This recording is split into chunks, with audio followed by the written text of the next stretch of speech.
This baby will change everything, Nancy whispered to herself. Nancy Thompson felt the sharp words cut through the Sunday morning air. Emerald sunlight reflected off her maternity dress. Davis Island Street was quiet except for church bells.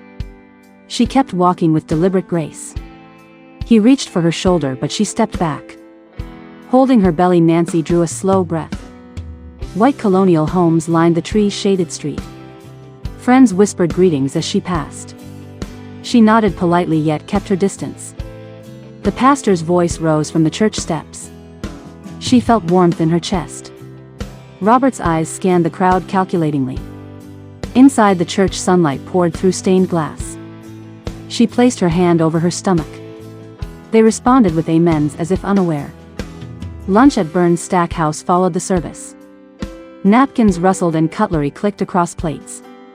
Robert spoke softly about delivery plans. Nancy smiled, placing a hand on his. She could feel his pride radiate.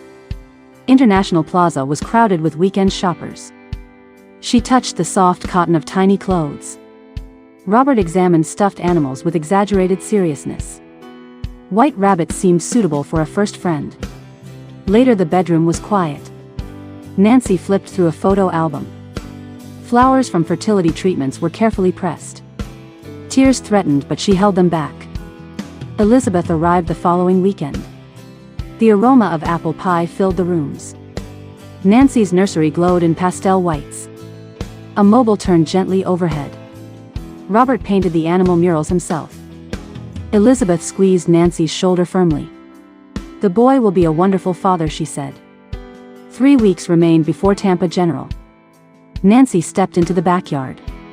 Sea breeze from St. Pete Beach brushed her cheeks.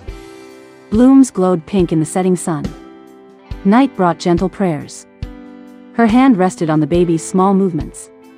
Sleep came with quiet reassurance. Sudden contractions woke her at 3:15 a.m. Robert stirred beside her. She grabbed the pre-packed hospital bag. "We should go," she whispered. Cars slid over the silent streets. Mercedes glided past hedge-lined homes. She called Elizabeth on the way. "Mom, contractions have started," Nancy said calmly. Dr. Sullivan awaited at the hospital. "You've done well," she smiled. Private suite delivery room awaited them. Tampa Bay appeared faint through pre-dawn windows. White lilies lay in orderly arrangements. Contractions 4 minutes apart, Jane the midwife noted. Elizabeth arrived carrying prayer cards. Nancy held her mother's hand tightly. Soft words eased the rising pain.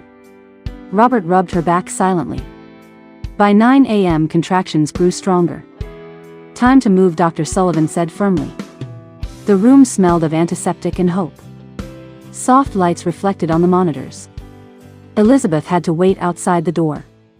Medical team worked with quiet precision. "Take deep breaths," Dr. Sullivan instructed. "I can see the baby's head," she added. Nancy pushed with controlled determination. 7 years of waiting felt present in each motion. One more push, she heard clearly. First cry filled the air. "Congratulations, it's a healthy baby boy," Dr. Sullivan said. He placed the infant on Nancy's chest. Warmth enveloped her entire being. Baby's eyes met hers and calm settled. Then Robert's voice froze the air. "We need a DNA test," he said icily. Nancy clutched the baby tighter. Elizabeth stormed in, furious. "Are you trying to insult my daughter?" she shouted. Dr. Sullivan intervened calmly. "We will prioritize mother and child," she said. Robert's face showed calculation, not regret. Nancy held the baby as if shielding him. 3 days later, Dr. Sullivan stared at results. Abnormalities were present in the DNA data.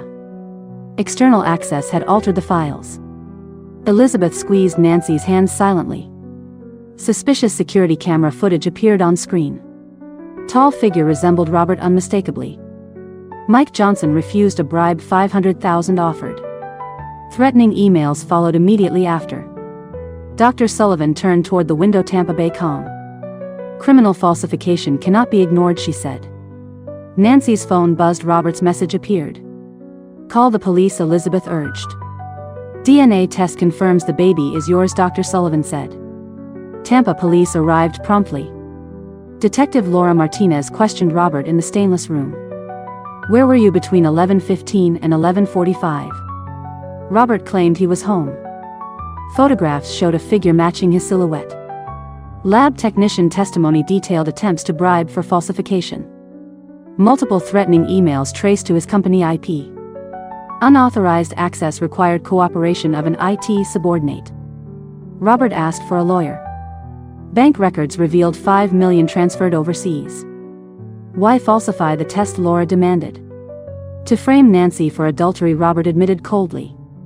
He planned to avoid alimony and live with mistress Jennifer, my secretary, young and beautiful, he said. Attempting to deny paternity was his scheme. Jennifer revealed she had refused participation. DNA confirmed the baby's parentage beyond doubt. Robert Thompson, you are under arrest, Laura announced. Dr. Sullivan sighed in relief. Observation room silent. Nancy and baby's honor preserved. Media gathered outside Tampa Police Headquarters. Spring sunlight touched the city gently. 2 years later, Matthew Thompson ran through garden. Nancy watched from rocking chair tenderly. Snack time, she called. Bright smile answered her. First Presbyterian Church saw Nancy leading support groups. Her words inspired women with similar struggles. Her professional life thrived, analytical skills sharper than ever. Elizabeth visited every weekend. Bond with her daughter strengthened. Dr. Sullivan regularly checked on mother and child. Hospital security greatly improved, medical records better protected. Robert received 2-year prison sentence. Real estate license revoked, former colleagues distanced themselves.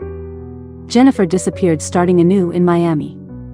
Matthew grew healthy under Nancy's loving care. His innocent smile healed those around him. Justice prevailed, Elizabeth often reminded. Sunlight poured over Davis Islands, bright and warm. Matthew ran freely as Nancy watched quietly. New life had begun with steady steps forward.